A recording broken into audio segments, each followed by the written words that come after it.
All praises due to the Most High, family.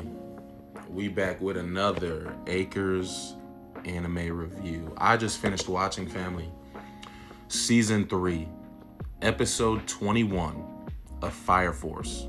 And family, I am not okay. I'm not okay. I'm not okay. Are you? Are you fine with what we? Are you okay with that? I'm hurting, family. Okay. This episode was very good.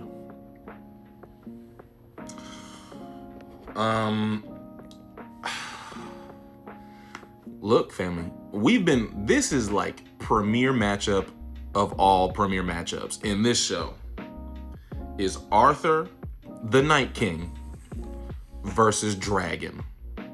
Right now, basically Dragon is like Karen. Look, Karen's a pretty strong character, right? Especially with his reflective powers. He's really sturdy and durable.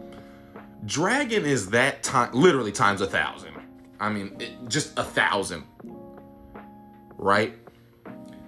And so we got Dragon's backstory, and I mean, long story short, he's a very old being, right? He lived through the last great cataclysm, and he's basically his journey kind of started like right after the last cataclysm, or like he was like right in it, right? And that's where his story starts. So a majority of his backstory is the direct aftermath of the previous great cataclysm. So he's basically walking around, roaming the earth, destroying things, fighting people. He reminds me of Kaido. He's much like Kaido, right? In One Piece. He has just never struggled, right? He's never felt like the intensity of battle, and this makes him very bored, right? If he's never being challenged, he grows very bored, and this boredom is basically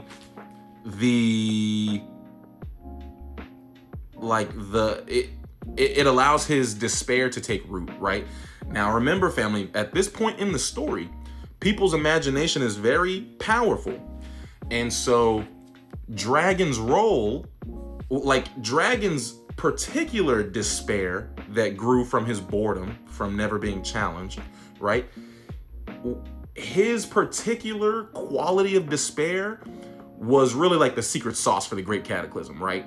And so this was the fork in the road. Either the white clad were gonna get everything they wished for, or this was gonna be our first chance to push them back. And Arthur pushed them back. But at what cost, family? At what cost? At what cost? Okay, I hope that makes sense, like Dragon's despair, right?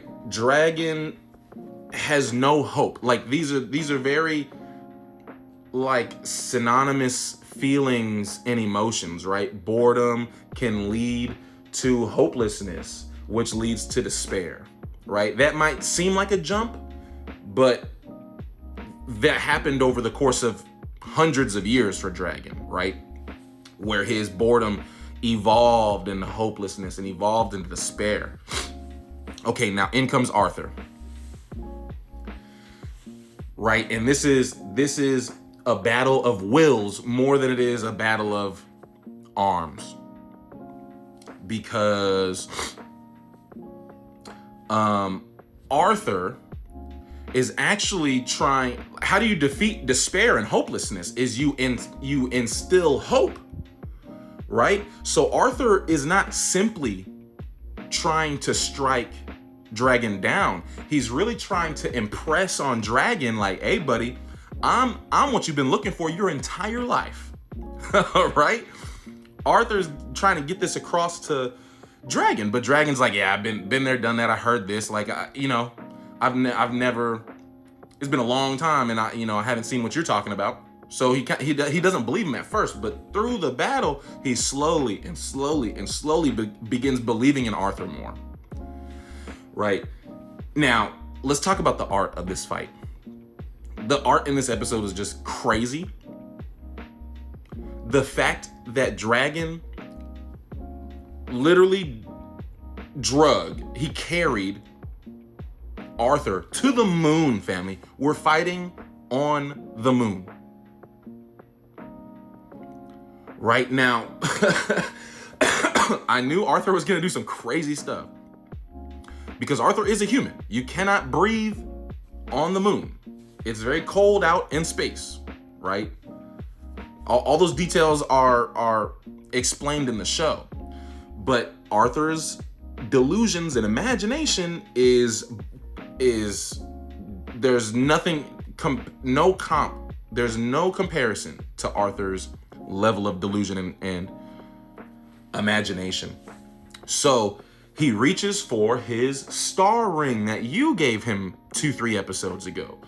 And this allows Arthur to imagine himself into being able to fight while in space. Because Dragon, not bothering him at all. Now, oh my gosh, family, I'm really not okay. Like, now that we're getting to this part of the episode. So we had a callback. This was this earlier last season? I think this is just the first half of season 3 but correct me if I'm wrong, family, when Arthur and Shinra trained with Benimaru and taught them, like, hey, like he pushes them to understand and to kind of control their fight or flight response, right? Like when their life is really in danger. Arthur refers to it as the press of death. But then he understands that he has to take it farther and he has to be accepting of death. It's not a fear of death that he's trying to win and survive through. He accepts his death, and this is what allows him to deal the final blow to Dragon. Is he basically, I mean, it's, for lack of a better word, like it's like a kamikaze type of approach, right? And so Arthur hits him with the big one. Hits him with the big one. And Arthur and Dragon are no more, family. They're no more. No more Arthur. And that's why I'm not okay. Arthur's done. I was literally, and I knew he was done, right? He's in space. He's literally only got half a body. Earlier in the fight, I realized he lost like half of his forearm. I'm freaking out, family. But because I enjoy the character of Arthur so much, I'm literally like thinking, like, can Shinra come and save him? Can Shinra come and save him? You cannot save a human, family, who's literally just a head, neck, and rib cages. You can't save that, right? But and I think why I'm so upset, family, it's not exactly that Arthur is no longer involved in the story, but he didn't get the praise that he deserved for what he just did. He's literally the unsung hero in this episode. And Arthur deserves all the praise, right, that he won't get. From us as fans of the show and viewers of the show, yes, but from the people who he's fighting for, who he's, they'll never appreciate what Arthur did. He saved the world. He literally just saved the world. The whole world is on fire. He strikes, I guess, no, I'm lying. People will know because they did see his final swing, and he basically like caused the whole world covered in flames. He like parted the flames like the Red Sea with his strike from the moon toward the earth, and the flames on the earth like parted like the Red Sea. It was like crazy. Anyhow, look, I knew Arthur was gonna do his big one. I didn't know we were gonna lose him. And I didn't know that like he's not gonna be put to rest like he should have. He's not gonna get the correct sending off. And that hurts. All praise is due to the Most High, family. Peace and love.